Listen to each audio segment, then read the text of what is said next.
Les amis, salut, coucou, bonjour, merci d'être présent pour ce jeudi du dirigeant, mais pas que, car vous l'avez bien compris, tous ces mini-webinaires concernent tout le monde, que ce soit dans la vie perso, dans la vie pro, que vous soyez dirigeant, créateur, collaborateur, assistant, etc., etc., ça concerne tout le monde. Donc voilà, le thème que nous allons aborder aujourd'hui a été proposé sur ma boîte mail qui est contact@grmcoaching.fr. Donc, Gabriel, coach en entreprise, formateur également sur les thématiques du développement personnel en milieu professionnel.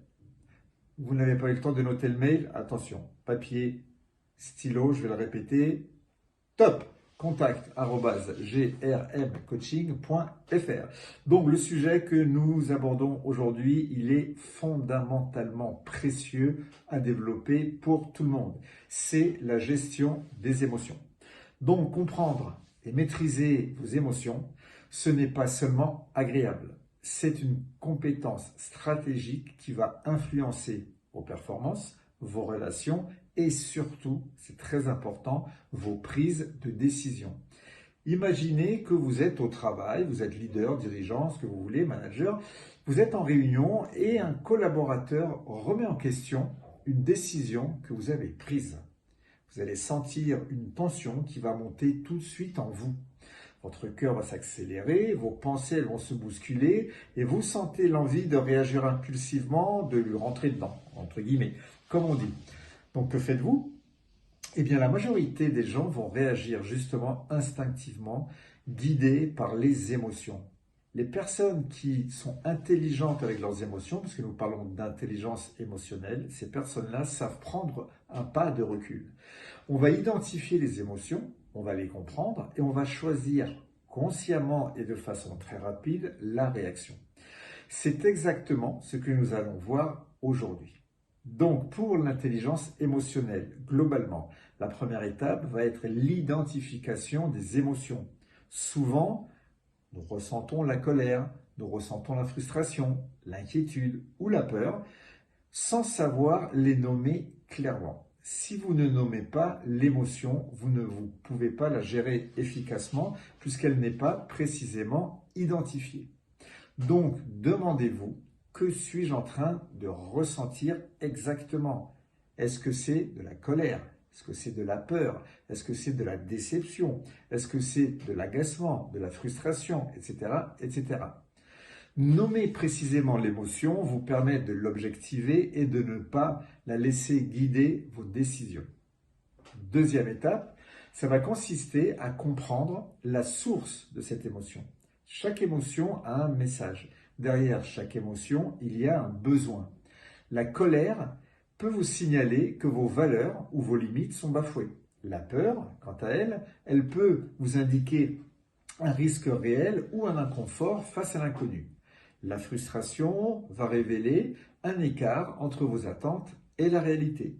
Donc, comprendre ce que l'émotion vous dit vous permet de réagir de manière adaptée et stratégique. Troisième étape dans la gestion émotionnelle, c'est la régulation consciente de l'émotion. À ce moment-là, respirez profondément, faites une pause, prenez même quelques instants pour vous recentrer mentalement et tout ça, ça peut suffire à éviter une réaction impulsive qui ira à l'inverse de ce que vous voulez réellement. Donc, en prenant ce temps, vous mobilisez votre créativité pour trouver des solutions. Votre capacité à l'effort pour rester concentré malgré le stress et aussi votre aptitude à résoudre des problèmes sans laisser vos émotions brouiller vos jugements. Prenons un exemple concret. Nous sommes toujours au travail et vous devez annoncer une mauvaise nouvelle à votre équipe. Par exemple, un retard dans un projet ou un refus de budget qui va tout bloquer. Donc il est normal à ce moment-là de ressentir de la tension et de l'anxiété.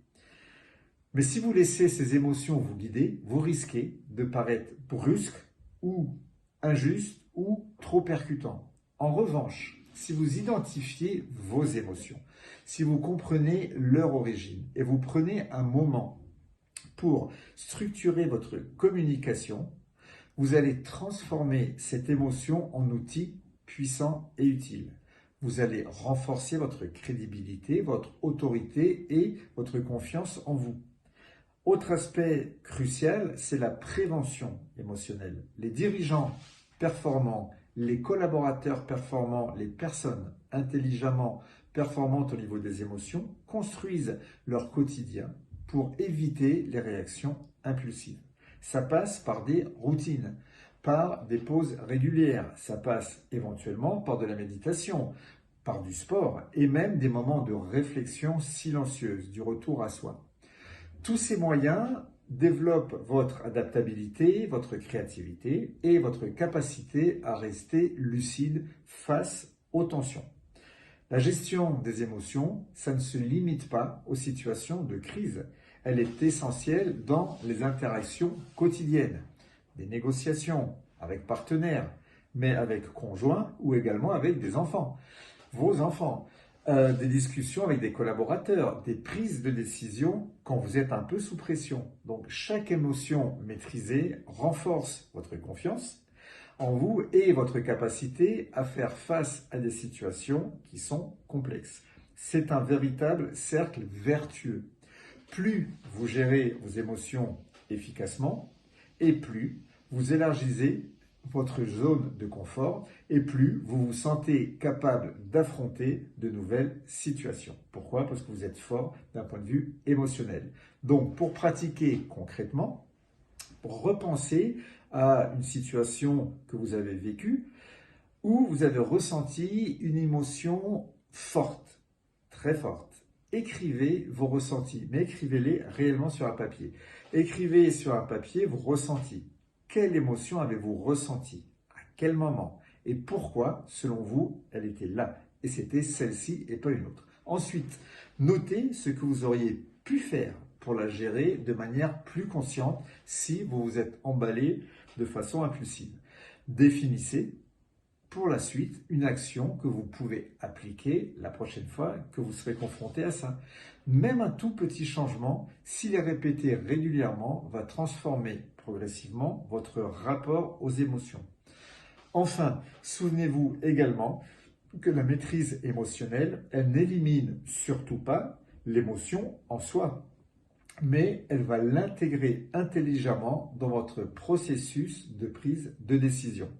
La colère, la peur, l'anxiété ne disparaissent pas, elles ne vont pas disparaître et c'est surtout pas l'objectif, mais vous allez apprendre à les utiliser comme des signaux pour agir avec un certain discernement, avec de la lucidité et surtout avec du courage. Donc chaque fois que vous gérez une émotion difficile, vous renforcez votre confiance, vous renforcez votre résilience et votre capacité à affronter les défis. D'accord? Donc, observez ce qui peut se passer autour de vous au niveau émotionnel, identifiez, comprenez, régulez les émotions et transformez-les en moteur d'action. Vous allez vite vous rendre compte très rapidement que plus vous pratiquez, plus vous serez capable de rester lucide et vous allez gérer très facilement et ça va devenir agréable cette gestion émotionnelle. D'accord? J'en ai écrit un livre il y a quelques années là-dessus qui est paru aux éditions de l'Harmattan qui s'appelle L'intelligence émotionnelle expliquée, applicable concrètement. Voilà, c'est un petit peu une dédramatisation des émotions et puis comment développer son intelligence émotionnelle. Je vous remercie d'avoir passé quelques minutes avec moi sur ce thème des émotions. Je vous souhaite une excellente continuation. Bon, on se revoit jeudi prochain pour les jeudis du dirigeant, mais pas que. D'ici là, portez-vous bien. Excellente continuation. À très bientôt. Ciao, bisous, bye bye.